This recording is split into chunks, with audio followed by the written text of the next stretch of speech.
the Fresno Focus Radio Hour.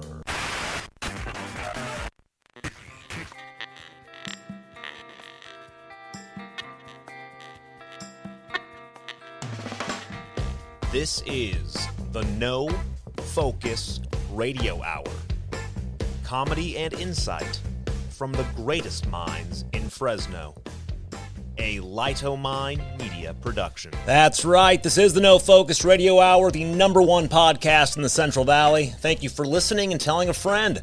The No Focus Radio Hour is available everywhere podcasts can be found, including YouTube and your home smart speakers. Remember to subscribe and leave a review. It helps others discover our show. And while you're reviewing, keep in mind that 5 stars is the correct number of stars. If you enjoy our show, please share it with your friends. And if you hate it, share it with your enemies. Check out our site, nofocusradio.com, for exclusive content and to vote on Don's polls. Find us on social media. Our handle is @nofocusradio. You can find the rest of our shows at lightominemedia.com. Take it away, Eric. Be with you, you know it's true. But I know just what I got to do. Gonna hit the ground running just as fast as I can. Gonna hit the ground running. Gonna find out who's singing the bass.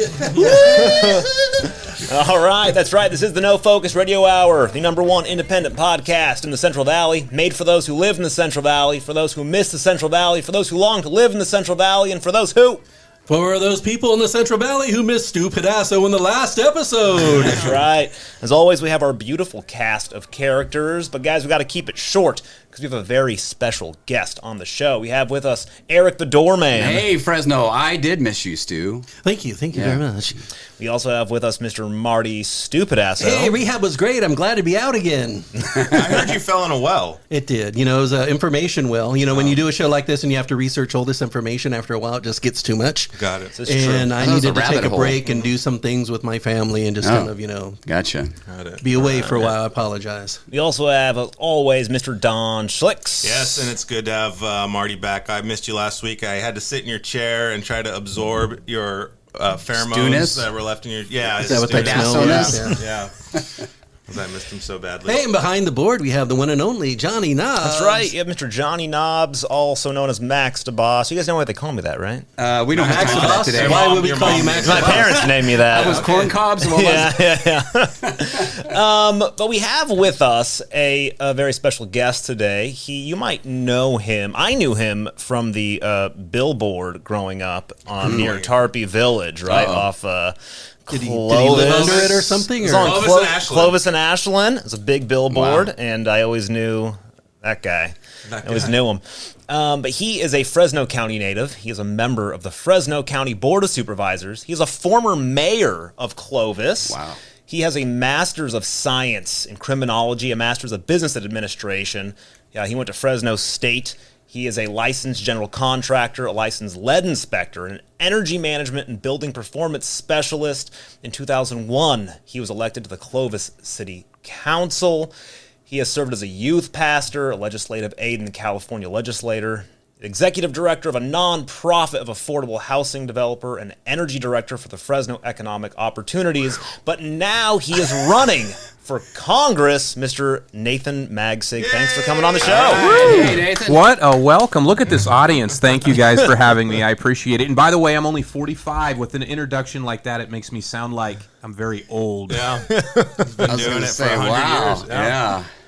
Well, thank you for being on our show. We are super grateful that you would come into our little silly podcast and talk some serious issues with us. We know that you have been involved in politics for a long time. You are running for a seat in U.S. Congress, so we're going to ask you That's amazing. a hard-hitting question right off the bat. Buckle up, folks. Nathan, what is your favorite local restaurant? What are some of your favorite local restaurants in Fresno? You know, I have several favorites. We need to start with Luna's in yeah. Old Town Clovis. Classic. So if you like eggplant parmesan, Luna's has some of the best. So every time I go, I only order a half order of it, because if you order a full order, you're going to be taking some home. Oh, yeah. That is true about Luna's. it's well priced, and it's lunch for the next day because they give you so much. It's awesome. You get a good portion there. Yeah. Quick story about Luna's. I had a business associate of ours was in town, and he's come to town a couple times. He lives in Chicago. He was in town a couple months ago, and I said, "Hey, where do you want to go eat?" And he said, "I want to go to that old school Italian place, like the one that reminds me of a place that somebody would do a mob hit in." And I said, "Luna's?" He's like, "That's the one." Bingo. That's awesome. All right. Well, Max did a great introduction for you there, but I want to talk a little bit, and we'll all take chances. Take turns asking you questions. Take our here. chance. Your chances with your questions. I'm nervous now. Yeah.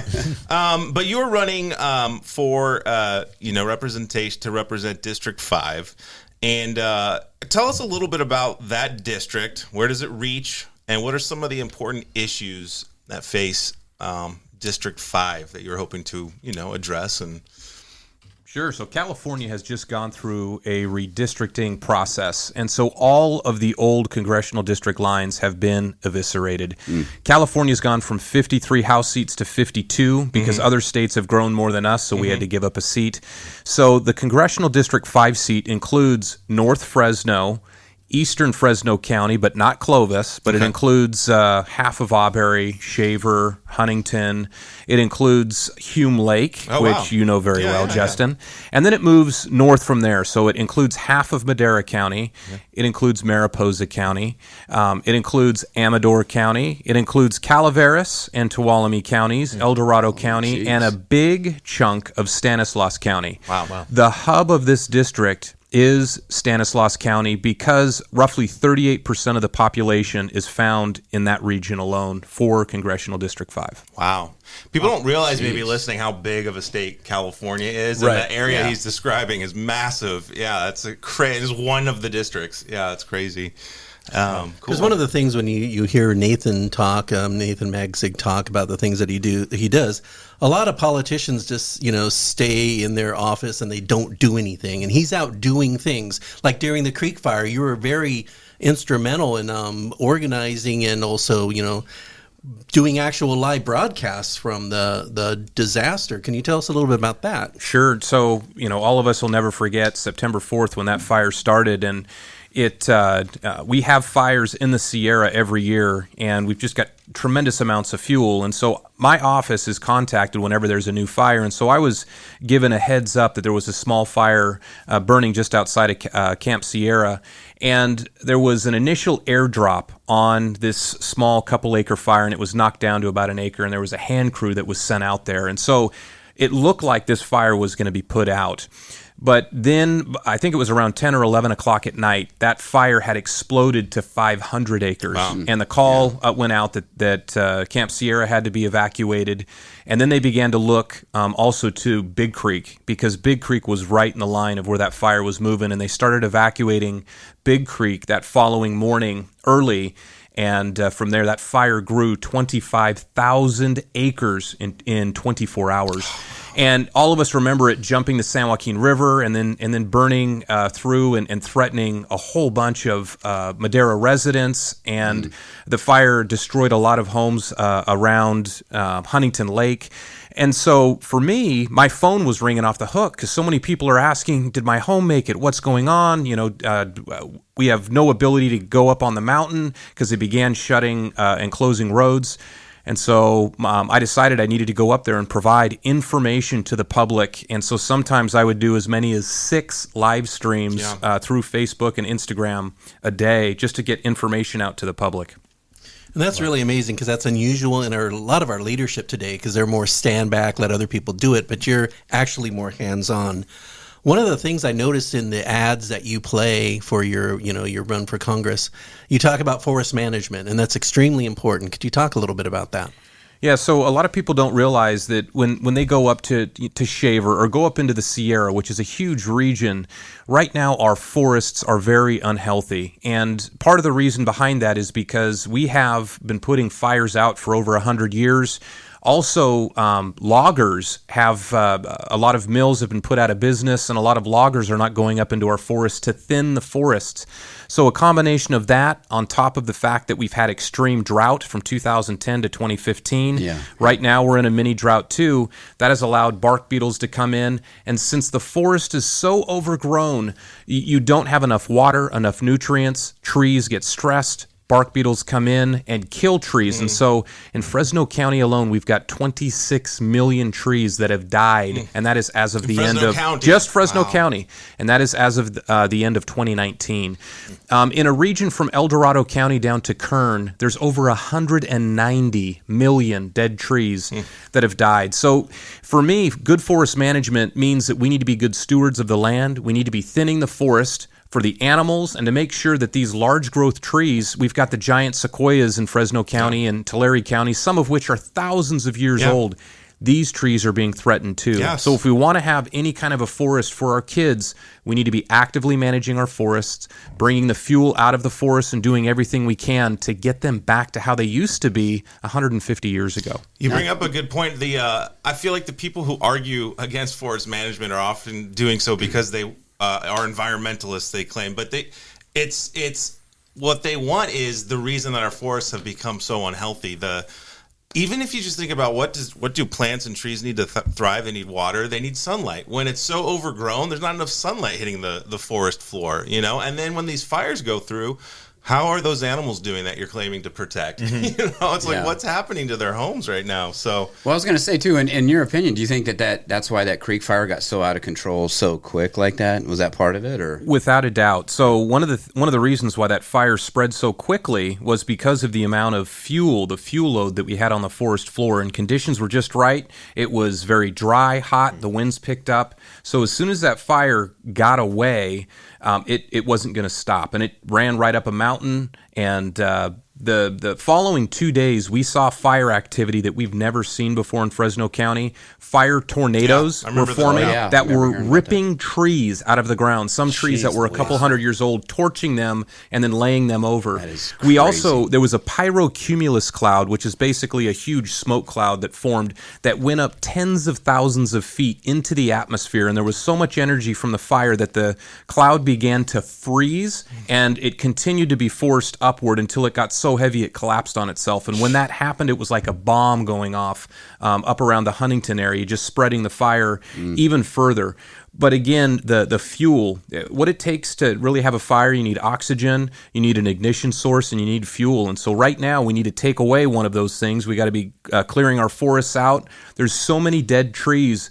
These trees are just waiting to go up in smoke, whether it be from a lightning strike, whether it be from an arsonist, whether it be from an accident. And so we have to be in our forest so we don't have more creek fire-like incidences in the future. Yeah, because if nothing's done, it's just this is going to be a yearly catastrophe, Well, it almost is already, actually, every year. It's fire season, what can be done with those old trees? Obviously, cutting them down, but can that wood be reclaimed at all? Some of it can. So a lot of the beetle kill trees that are out there, you've got about 2 years once a tree is girdled from the beetles. And you begin to see like the top of it turn yellow. And so you see some of this wood being used at different restaurants. Trelio in Old Town Clovis has used, if you look at their tables, there's like a blue hue. Okay. That blue hue really indicates that it's a beetle kill tree, but it's great that we have restaurants in Fresno County that are reusing a lot of these trees for something good. So you've got about 2 years to be able to reclaim that wood for furniture or other things. But after that, really the only thing that tree is going to be good for is to generate electricity at a biomass plant. Yeah. But even doing that, it's better than allowing that tree to burn in the forest because, again, these uncontrolled fires are producing a tremendous amount of pollution. And at the end of the day, the fires burn so hot that it even kills the bacteria in the soil in some cases. Now, a lot of the fires in the forest are almost like living things. It's like you're battling a creature. And few people understand the dynamics of it. And so there were some unsung heroes during the Creek Fire, and you mentioned one of them to us before. Can you talk about the fire chief? Yeah, so Cal Fire Chief Mark Johnson at the time was in charge of the Fresno Kings unit, and those guys were deployed.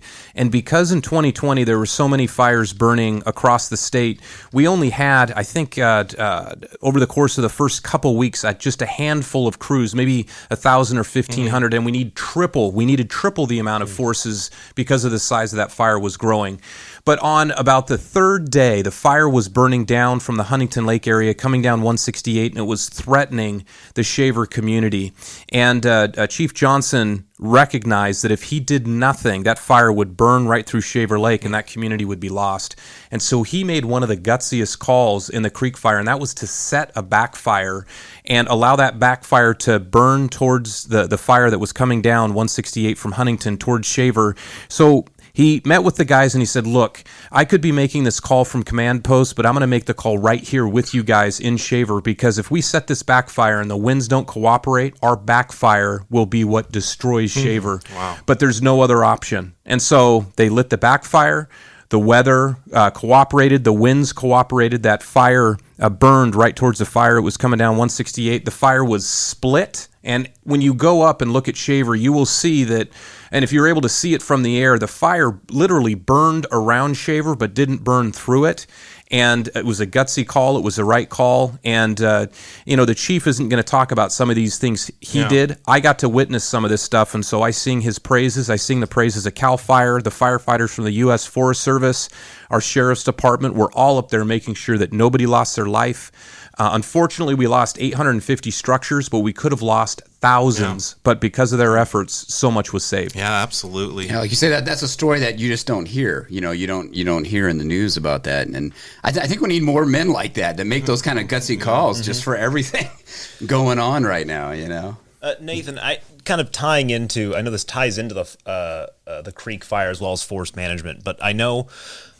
With the valley having a lot of water issues as well, I know that there's a lot of. I've had this discussion with a couple people, and I've explained how, as I try to explain, how forest management, kind of thinning out the forests, actually can help with water as well, increasing water and watershed. Can you speak a little bit about that? Absolutely. And you bring up a fantastic point. So when we manage the forest properly, you have less living trees, shrubs, plants that are fighting over not only nutrients but water. And so this is water then that now makes its way into streams, into rivers, eventually behind dams. And this is water that can be used not only for the environment but for farming and for cities and counties. Roughly 1/3 of the water needs of California come in the form of snow and rain in the mountains. And so taking care of our forests is so critical to making sure that the water that we need gets to the valley floor. So, and two, these fires, when they burn through and they take away all the living trees and shrubs, when all that's taken away, you now are prone to having mudslides. And a lot of sedimentation makes its way into our watershed and can contaminate it. And our dams are impacted too, because all the sedimentation can build up behind a dam, and it makes them less efficient. So forest management is so much more than just preventing pollution in the air and taking out these dead trees. It's also about water management too. Right. So they're connected, and people forget, in California, we've got 33 million acres of forest. Last year, the biggest fire that burned was the Dixie Fire, and it burned 1 million acres alone. Right. And last year, we had dozens of fires that burned in the forest. The Creek Fire burned 380,000 acres. So something has to be done soon, or we're not going to have much forest left. Now, what is really stopping California? Is it lobbyists? Is it environmental groups? Like, what is the big force? When these facts are laid out, it's not hard just to, look up tons of scientific journal articles that explain how forest management helps in terms of reducing drought, helping watershed, helping reduce wildfires. And yet it's still, I feel like when you talk to certain people, it's like talking to a brick wall. Is that how it is when you're speaking in political circles as well, or is it really like lobbyist groups that are blocking this sort of stuff from happening? So I'll tell you that right now at the federal level, there's something called the Endangered Species Act that's being used as a weapon to stop good forest management. And there are interest groups that are out there that really want to keep people out of the forests altogether for one reason or another. And they claim that, they're trying to save trees or they're trying to save an animal like the Pacific fisher. But at the end of the day, when you have these massive fires because of the fuel load, everything dies. Everything dies, yeah. And right now there are lawsuits that have been filed and are being fought in court to stop the U.S. Forest Service from putting fuel breaks in because they claim they're trying to protect, in this case, the Pacific fisher. So the spotted owl, the yellow-legged frog, other animals and species have been used to stop a lot of this forest thinning activity that needs to happen. So what is the solution? I've just laid out a big problem that we have. It's education. Because as the public educates themselves on what's taking place in the forest, they will be outraged. And politicians fear the electorate being outraged. And so really, we need to educate more people. And I would encourage folks to do their own studies, their own reading, take a look at the condition of our forests right now. But for me, that is a top issue, especially in District 5, because District 5 it covers a large chunk of the Sierra Nevada region where a lot of these problems exist. Yeah, you bring up an interesting point. I talked about people being educated, and it reminded me of like medieval times where they would burn people for being witches because they were getting sick from their well or something, right? Yeah. So, but I feel like, okay, so much information is available in our pockets, but I feel like we've gotten less informed or well informed just because everybody's opinion is out there and you're only reading TikTok or whatever, and people are less informed than they used to be, even though we have the world of information in our pocket. It's strange. And it's like one stream of ideas. If you go against that or say something different, all of a sudden, you should be burned at the stake. Right? So I'm gonna blow your mind right now. So a lot of people. Fossil fuels are the enemy of many different groups. This a lot on the show. So I'm going to share something with you right now. Do you know what the number one contributor to greenhouse gases is in the world? And it's not fossil fuels. Cows. Max Nope. is our environment guy. The Max. number one contributor, and I will show you a scientific article on this fires, here right? shortly, is our forests because of the condition they're in. And actually, our forests right now are estimated to contribute 11 gigatons of pollution into the atmosphere alone, which is something like 125% more than what all the fossil fuels in the world combined. Now, are you talking the fires? Contributing? No, I'm talking when trees die. Well, the fires, yes, that's included, but not only that. When trees die in our forests and they begin to degrade, they emit greenhouse gases too. And our forests are in such an unhealthy condition right now that there's a ton of greenhouse gases being emitted in our forests. And if you think about it, California alone, 33 million acres, but you've got rainforests that are in unhealthy conditions too, all over the world. And so all these forests combine are the number one contributor to greenhouse gases. But the environmentalists don't want to talk about that. They want to make sure that fossil fuels are the main enemy. But if they truly believed in wanting to reduce greenhouse gases, they'd be directly involved in managing the forest better. Interesting. Yeah. That's a very interesting point. It's since you brought up that point, we talk a lot about clean energy. What's your opinion of clean energy? Well, so I'll tell you right now that one of the best sources of clean energy is going to be hydroelectric. And if you look at a lot of the laws that are out there, large-scale hydroelectric is not considered a renewable resource. Right. And a lot of the groups out there that have influence in Sacramento are trying to take dams down because they believe that dams are a bad thing. Well, in Fresno County alone, we have one project called the Helms project that moves water between two major lakes. It's a modern marvel between Helms and Washaun. That one facility can generate 1,212 megawatts of power in 8 minutes if it's needed. And it was built in the 1980s. It was commissioned. It's huge. Another modern marvel that we have here in Fresno County in Big Creek, of course, is the hydroelectric facilities in the Big Creek area. All of that began to be built about 120 years ago. And actually, a majority of the power in Southern California came out of Fresno County. And I want to say even in the 1940s, about 80% of the power in Southern California came from Fresno County and the Big Creek hydro projects that were put together. So the roughly 7 or 8 dams that they have in Fresno County can generate 1,000 megawatts of power. And many of those facilities were built in the early 1900s. modern marvel. We went to Lake Washaun, and I had no idea about this, but there's signs that are like, "Oh, there might not be water in this lake because it's at the other lake." Or something. I was like, "Wait, what?" It's incredible. Huh? Well, Hoover Dam's the same way. They built that big dam, and it produces so much electricity. It's amazing. The thing that I was reminded of is a lot of arguments that people are the problem. Like, we just got to get people out of the forest. We got to eliminate more people. And I actually believe, this is my worldview, God created people to help manage this world, right? Manage the forest. I think people can do more good for the world than they claim that we harm the world. Without people, it would be chaotic, right? Yeah. I mean, nothing would be managed. Well, it's the same argument of how, it's like we have to only go to renewable so-called green energy or those sort of things, and that we have to stop building and doing all the things that made like the Western world. And to do that, though, you're just sacrificing everybody in third world countries because they're like, oh, there's too many people. And I'm like, wait, time out. Like, that's not exactly the truth here. You just sacrifice everybody because you think that we're not going to take care of the world. Yeah. I mean, the same thing, you see that in like when the people are against hunting, but if you didn't hunt deer at certain times of the year, there'd be one kicking our studio door down right now. There'd be too many, and then you'd have all the sick deer, and it would just destroy the deer population if the hunters didn't go out and cull. Remember the zombie deer plague that was happening? Yeah, I hated that. They were all banging on my door, wanting to eat my brains. It was terrible. Now, do you see some other issues besides? I mean, we got fire and water; those are pretty big in themselves. Any other issues kind of facing California? Too. Now, is this, how many hours do we have? We're going to go as long as you want. We have homelessness. We have people leaving the state because it's too expensive to make a living. We have businesses fleeing. Unaffordable housing. Okay, let's talk affordable housing. Yeah, let's talk housing. Yeah. All right, let's just dive right in. All right, so as I see it, one of the biggest problems we have around affordable housing, number one, you look at what it costs for labor in this state. It's through the roof.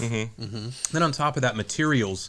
We were talking about the forest a minute ago, and if we properly managed our forest, we could have mills operating and have all the lumber we need right here. But we're relying on other states and other countries for a lot of our building materials that we have in our own backyard that are going up in smoke every year. So again, affordable housing, in my opinion, could, I don't want to say be fixed, but we could definitely soften the blow if we just use common sense and we're better stewards of the lands around us. And then with homelessness, government is not going to fix homelessness, but government can be a facilitator to help people who, maybe have some mental health issues, help people who maybe have fallen on hard times. But really, I got to tell you, what I'm seeing happening right now, we've got a breakdown, not only in families, but society is breaking down too. And so I look at how many kids are growing up in broken homes, how many kids are in foster care. And in Fresno County alone, we've got close to 3,000 kids that are in foster care. And when kids grow up in an environment where they don't know their mom and dad, maybe they're being shuffled around from different programs, really your identity is damaged. And so I think as a society, we need to recognize just how valuable the family unit is, pay a little bit more attention to that, and do everything we can to keep families together, because the consequences of broken households reverberate for decades. Well, it's like cyclical, right? It just keeps going and going and going. That's the problem. And the scary thing is, it used to be people would all agree on that. There's lots of people now who attack the family unit, right? It's a concept of privilege or something. The nuclear family is becoming very endangered because people attack it. Do you see a lot of that, Nathan, in, like, if I'm in, like, my, I guess, just use the word worldview, in my belief, the family is a very key thing. Nuclear family is a very important part of society. But you also can see there's a lot of political groups, a lot of just groups in general that are very anti-family. In fact, I read an article in The Atlantic by David Brooks, maybe last year, and it just, the headline was, "The nuclear family is a mistake." And it's like, which is just, it's an insane thing to be like in the headlines of massive newspapers, and people are like, yes, this is true. Do you see that as, I guess, how do you, I mean, you can't solve that just as a person, but what is something that people can do, or is that more education as well You know what? So I actually disagree with you a little bit. There is something I can do, and I'm going to share a personal story with you. So my parents divorced when I was a teenager, and I still suffer from the consequences of that today. And the reason I say that is how I perceived my parents' divorce. Even though they both told me that they loved me, I am a product of my mother and my father. And if they couldn't work out their issues and they had to separate, effectively what they have said is the best parts of them, what they gave to me, is not good. And so I still struggle with that. But what can I do?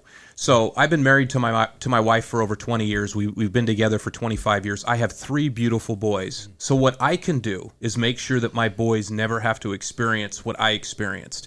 So if there's any silver lining for individuals who maybe have experienced something similar to what I have, I'm determined to not only stay married to my wonderful wife, but make sure that my kids don't have to experience some of the things that I did. Sure. I like that. Well, and that's interesting you bring that up because, same thing. I mean, I have a lot of friends that we all had parents that got divorced in that day and age, and we've all stayed married. We got married and stay married. So I think there's kind of a changing trend going on here, So, yeah. Very interesting. A lot of people don't understand that when you marry, basically you're forming a corporation. Well, your family's a corporation. It's a partnership. Yeah, and so you have to go out, earn the money, bring it home and manage the house and make smart investments. And a lot of people don't want that. They just want all the, movie romance, and they think it's like that 24/7. But it's not. It's a lot of work, and people kind of got to realize that marriage is work and they need to work at it because it's worth it. And it's work, and that makes it a beautiful thing. Yeah. And that's where the love comes in, I think, after that. I mean, it's not like you're saying you meet somebody, the lust, and then after that wears off, I was like, okay, what are we doing now, I don't know, guys. My wife always tells me I'm just perfect. So I know what you guys are talking about. And you are. You are a handsome man. She's lying. No. So I wanted to ask our guests an important question because there's a lot going on in the world right now. Yeah. You noticed? You watched the news? So Ukraine's a big problem, and I was wondering what Nathan thought about the Ukraine. So I'll tell you this, watching what's been happening over the course of the last several weeks absolutely breaks my heart because when I look at the United States, we are a leader in the world, but we've allowed ourselves to become weak. And so dictators, other governments that are out there are allowed to make moves against weaker nations. And so in Ukraine, I think the first thing we need to understand is, why is Putin moving against Ukraine? And if you look at Ukraine and what it used to mean to the Soviet Union, the Ukraine has tremendous amounts of not only food, but also minerals. I think landmass-wise, the Ukraine is about 0.4% of the total landmass in the world, but it generates 5% of the minerals, things like gold, copper, titanium. And so just looking at what's needed for an economy to thrive, you need minerals. Something else too, if you look at the wheat and barley and potatoes that come out of the Ukraine, they really are the breadbasket of Europe and that particular region. And so I believe Putin is doing this because Ukraine used to be part of the Soviet Union. He's doing it for strategic reasons. That nation is critical not only to European nations, but for maybe what Russia wants to do in the future too. So when I look at all of these things combined, I almost feel like the United States is very reactionary and defensive in what we're trying to do to stop Putin. And what I mean by that is we've been issuing sanctions, and those sanctions have been hurting his economy. But ultimately, as soon as Putin was lining up along the border, we needed to be reacting then, not as soon as he came across the border. That's what Stu said a couple weeks ago, And so something right now, the Ukrainian people are very strong. I was at a rally with the mayor of Fresno, Jerry Dyer, about 10 days ago, and listening to the stories of people who live in our community who still have family in Ukraine. They are our brothers and sisters. And so what I'm watching happen right now in Ukraine breaks my heart because civilians are losing their life. They're fighting against the army, civilians. So I will say here in the Central Valley, we need to be mindful of the fact that our freedom and liberty is something we cannot take for granted because there are other nations who would love to wipe us off the face of the earth if they had an opportunity to do that. This region produces a tremendous amount of fruit and fiber, and when I say this region, I mean the Central Valley. And right now, our farmers here are under attack too. And so we need to protect our region here. As a United States, we need to make sure that we strengthen ourselves. We are so divided. We cannot help other nations until we help ourselves and we get more united. We bring manufacturing back here. We stop having all these political fights and looking for opportunities to tear each other down, because when that happens, it allows for rogue nations to rise up and really hurt democracies and other nations that are friendly with the United States. Yeah. Well, kind of to shift a little bit here, but also along the same lines, what kind of got you into politics? Now, you've been on the city council for how long? Clovis City Council, right? For like 16 years, or yeah, it was on the council. Right? Okay. It was on the council for 16 and years. And then mayor of Clovis, and then now Fresno County Supervisor. So what got you involved in politics? So when I was about 16 years old, I was very fascinated by what was taking place in the city of Clovis as well as the city of Fresno, because Operation Rezone was in full swing. And I was looking at what was taking place, too, at the state and federal level. And I come from a line of pastors, and so a lot of people are like, Magsig's, Nathan's probably going to be a pastor just like his dad and grandfather. And but what was pricking my heart at that time was the fact that elected officials are supposed to be servant leaders, just like a pastor is supposed to be of a church. And so I really felt led to move in the direction of getting involved in politics and looking for opportunities to serve as an elected official as well. God opened doors for me because I do not have a pedigree in politics. And at a very young age, I had an opportunity to go to work for the state legislature. And then at a very young age, at 23, I was running for city council in Clovis and got sworn in when I was 24. So again, God allowed these doors to open up. So for me, I believe I'm doing what I was made to do. I love people. I love seeing problems and finding solutions to those problems. I'm very passionate about not only government and politics, but also getting my hands dirty. I've built affordable housing projects. I used to run a nonprofit construction company, as was alluded to. So I just see people who are involved in elected office as being servant leaders, and I get really excited about that. That's amazing. Okay, so I have a couple questions that line up with that. As a Republican in California, you're a rare breed. So how have you learned to get past partisanship and work with Democrats? And how can that be taken to Washington? It feels like the two parties are at both extremes of the political spectrum. How do you see them coming together to get past that partisanship and working together? How can that happen again? When I think about issues like water here in the Central Valley, it doesn't matter if you're a Democrat farmer or Republican farmer. You need water just the same to be able to grow your pistachios, your almonds, to be able to, to water your herd. And so I look at, I try to see issues and really not focus on the partisanship, but focus on solutions. So how do you get past all this? I'll tell you, I've been involved in local government for over 20 years, and every board and body I've served on, there's been Republicans and Democrats.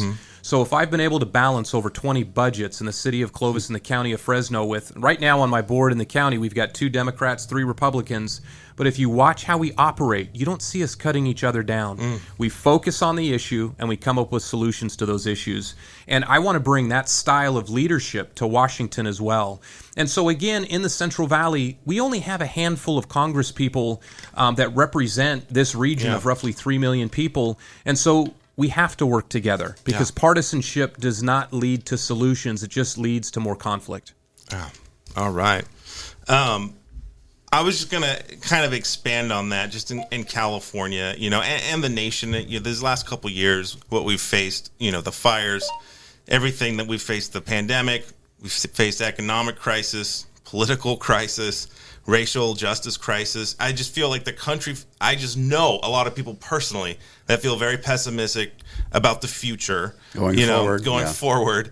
So what makes you hopeful or confident in the United States? You talked about it. Can we heal as a nation? Can we come back together and have some shared values, that we go forward with? Like, what's going to heal this divide? How can we start working at that? It's a big question. I know that, but I just want to hear some of your thoughts on that. So what makes me hopeful?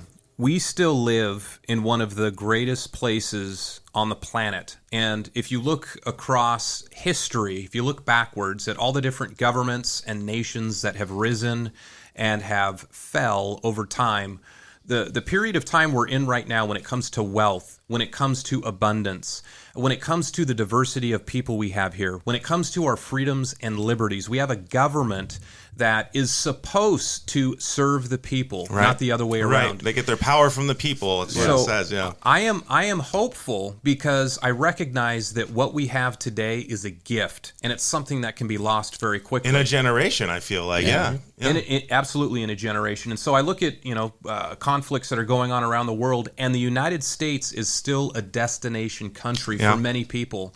And so the reason I'm hopeful is we have not lost the battle yet. Mm-hmm. We are at war, and unfortunately, a lot of that war is amongst ourselves right here. And so I want to be someone who just reminds people of what this country's been founded on. I want to remind people of the fact that yes, things are difficult today, but if you look across the span of time during the Civil War, I look at some brothers were fighting against each other. One for the South, one for the North. If you look at just different conflicts we faced during the Great Depression, during World War II, the greatest generation had to face World War I, the Depression, then World War II. Yeah. And they lost so much. And I look at where we are right now, and we are a resilient people, and we're made up of, we're just so diverse. We come from all over the world.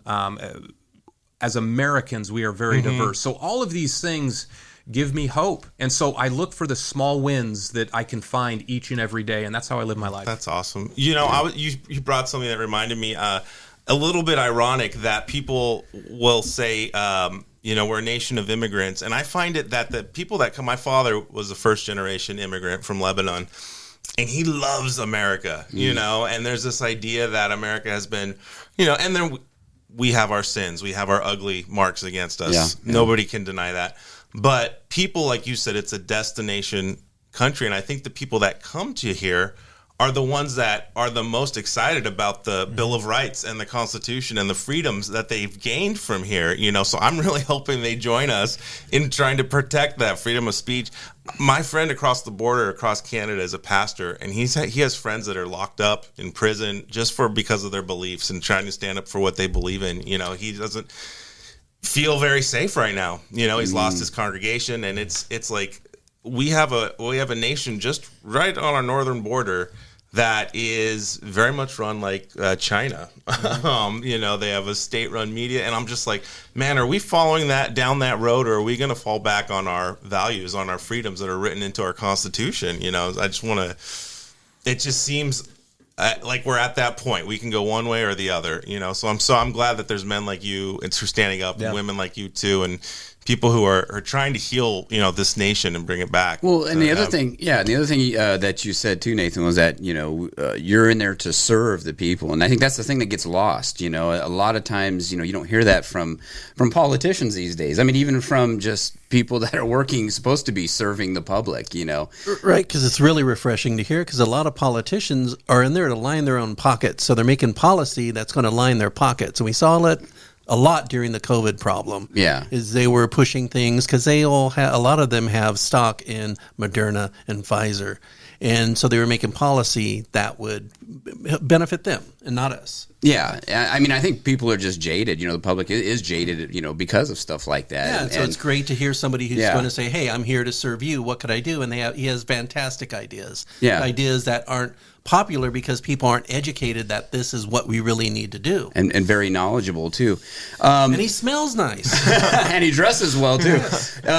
So when you're not doing the political thing, what do you like to do on your off time? What does Nathan do is there any downtime, and what do you like to do? Well, so I'll tell you that one of the things I got to do, not this weekend, but the weekend prior, is there was NASCAR in Las Vegas. And my middle son has just turned 16. So for his 16th birthday, he wanted to go to NASCAR. And so we went to Las Vegas and we got to spend the weekend there. We watched 3 races, the Truck Series, Xfinity, and then the Cup Series. And my son got to meet a whole bunch of those NASCAR drivers. So I love spending time with my sons. I love spending time with my wife.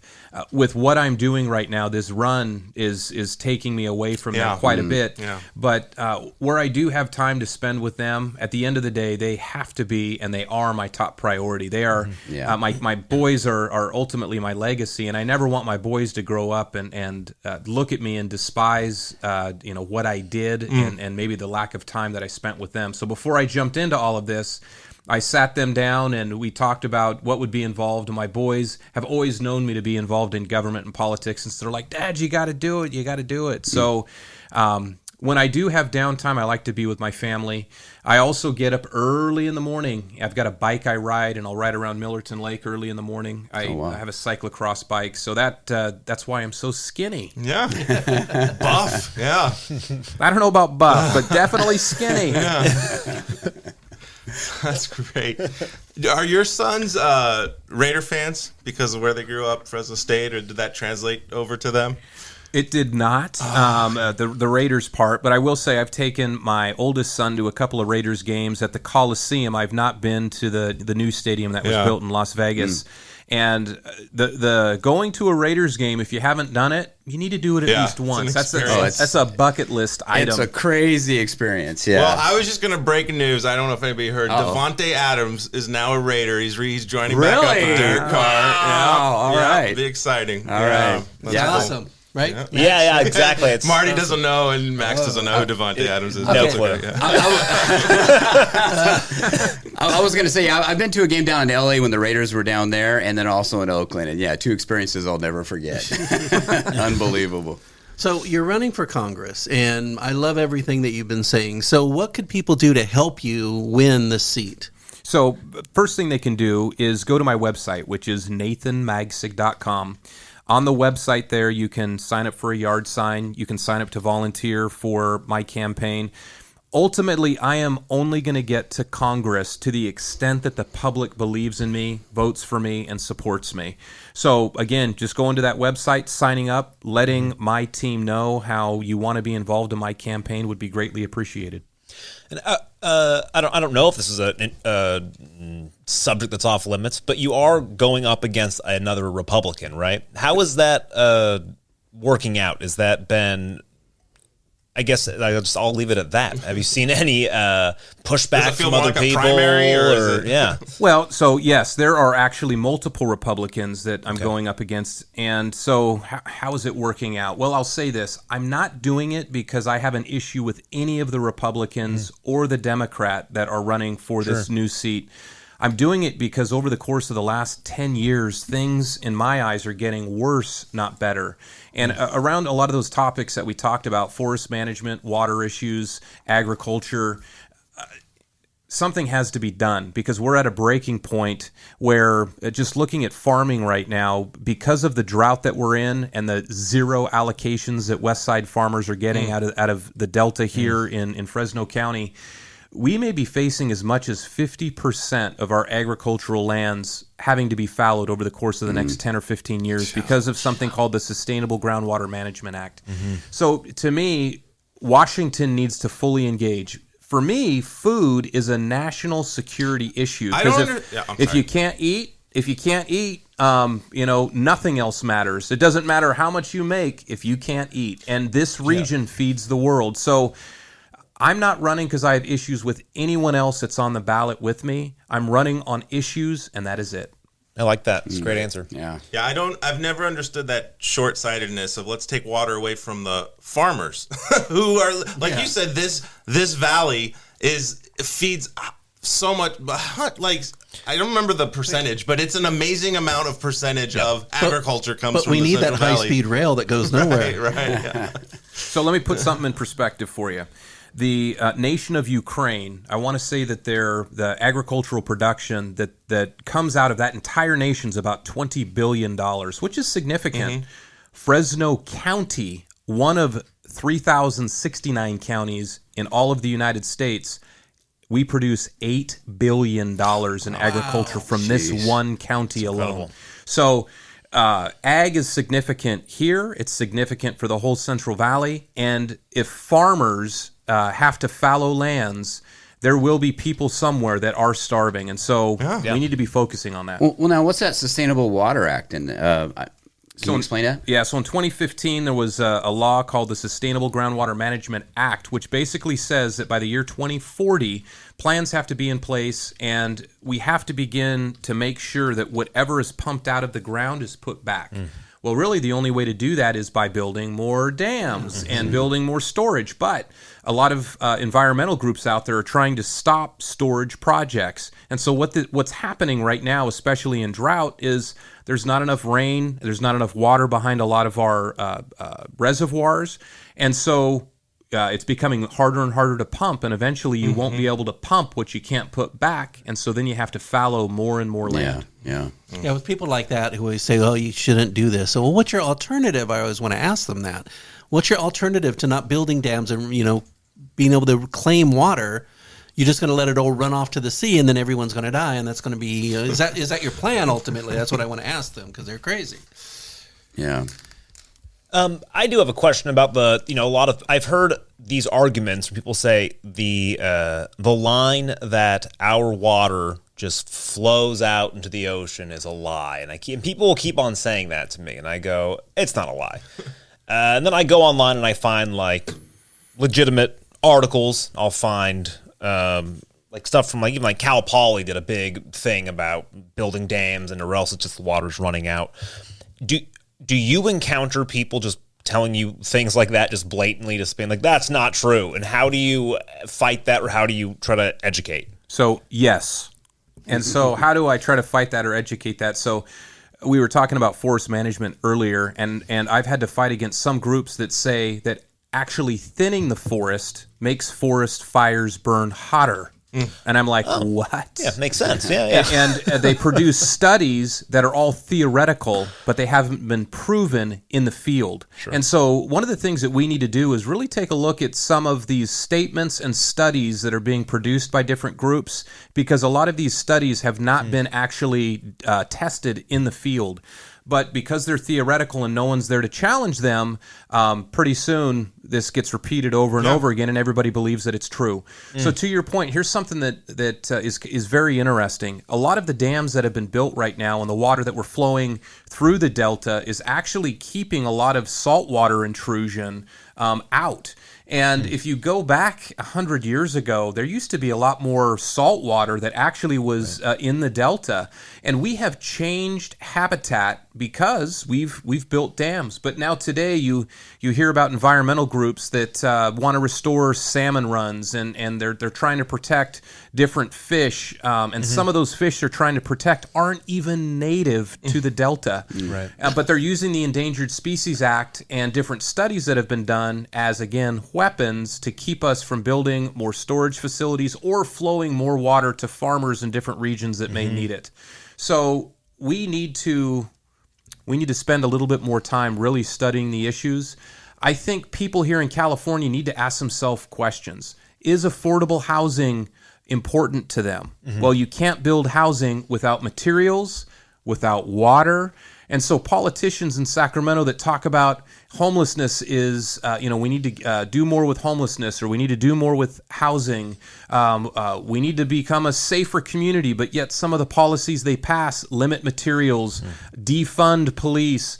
Their actions don't demonstrate what they truly are saying they want to do. So there is something that is amiss, and we need to be more focused as a public and community, demanding that our elected officials just use common sense. It's very similar to our gas prices right now being extremely high. We've stopped producing American, oil, but we still need it. So we're just buying it from other people. It's like, how does that make sense? Yeah, because fracking in other countries doesn't harm the environment, Justin. Right, I'm surprised you right. didn't know that. Doesn't harm the environment here, right?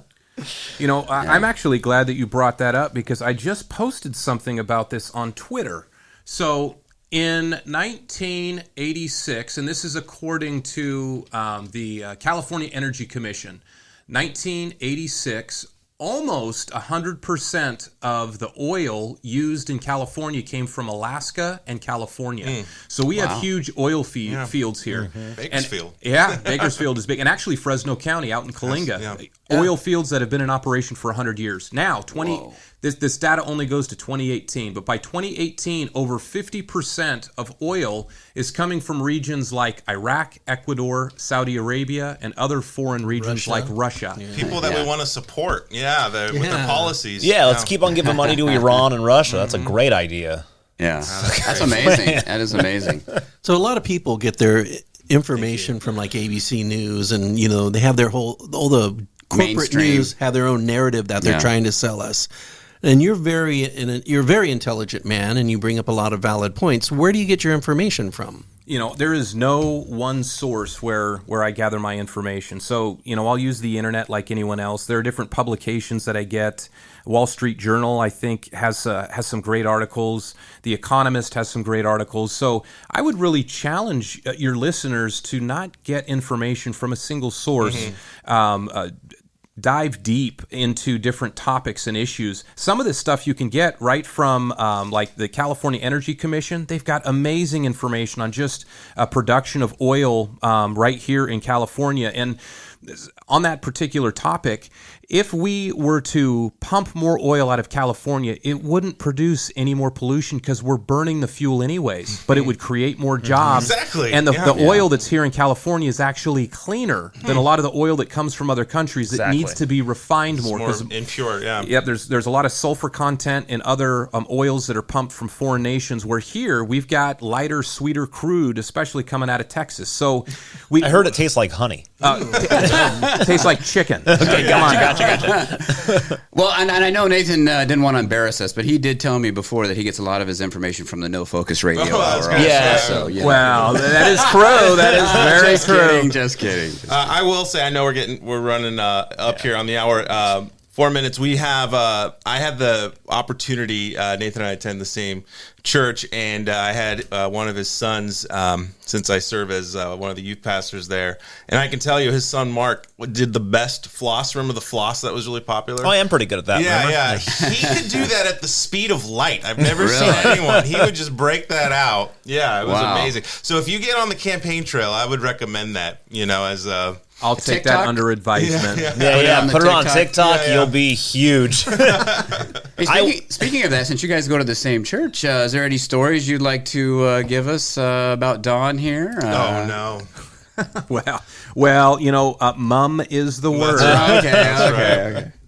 That's right. So how could people who are interested in your political run, how could they follow you and get information? Yeah, about what are you? the links? So I'll tell you, on Facebook, I have a couple of different pages. So one of them is just Nathan Magsig. So if you search that, I put a lot of information out through that avenue. And then also I have another page that's Magsig for Congress. And then I've got a personal page, which I'm maxed out on followers on that one, so probably go with the other two. On Twitter, I'm Nathan Magsig CA, so if you want to follow me on Twitter, you can go that route. And on Instagram, just search for Magsig for Congress, and you will find me on Instagram.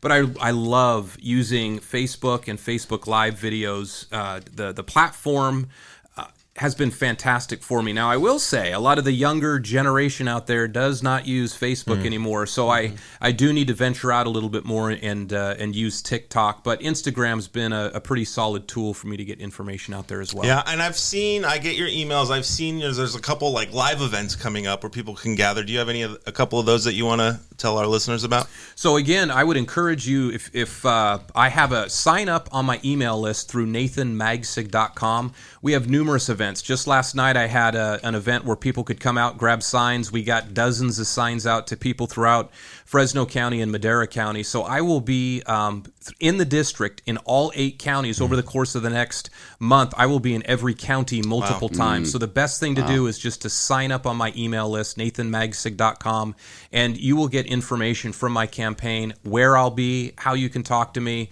I'm very easy to get a hold of, so if you want to shoot me a message, a private message through Facebook or Instagram, you can do that, and I'm happy to answer any questions you have. Easy. You were telling a story before we didn't get into it, but I know we're running up here. But someone during the fire called you and you called them right back to tell them about their house. He's like, I saw you in front of my house. And so I was doing Facebook Live videos and I was going up Auberry Road, and this person had heard that their home had just been lost hours earlier, and I went by their home and it was still there. So they called and they're like, you're at my house. And there were a couple of small fires. And so the fire chief, I was with him. He was out there putting out these small fires, but the home had been saved. Can you imagine what it would be like thinking that your home has just been lost, and then to be able to see a video and recognize that your home was saved? So I can only imagine the roller coaster of emotions. Yeah, no kidding. But I can't say how much we appreciate you being here, and we're rooting for you. You are the definition of a servant leader, and we appreciate everything you do. Yeah, Nathan, really appreciate it. Thanks for coming on the show. And everybody, the links to NathanMagsig.com, the Facebook, Magsig for Congress, the Twitter, the Instagram, they're all in the show notes. Check it out. Swing by my house. I will have the sign out front. I just signed up. So get your signs, whether you're in District 5, and if you're not, make them and do them yourself. Put them out there. Move to District 5 and vote Magsig for Congress. Thank you again, sir. And we, everybody else, tune in next time. Yeah. Thank you.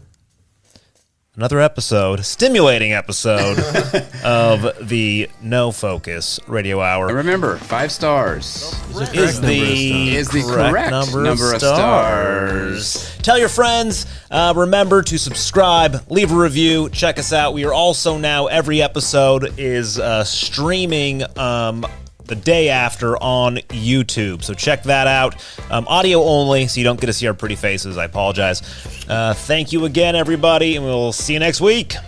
Peace.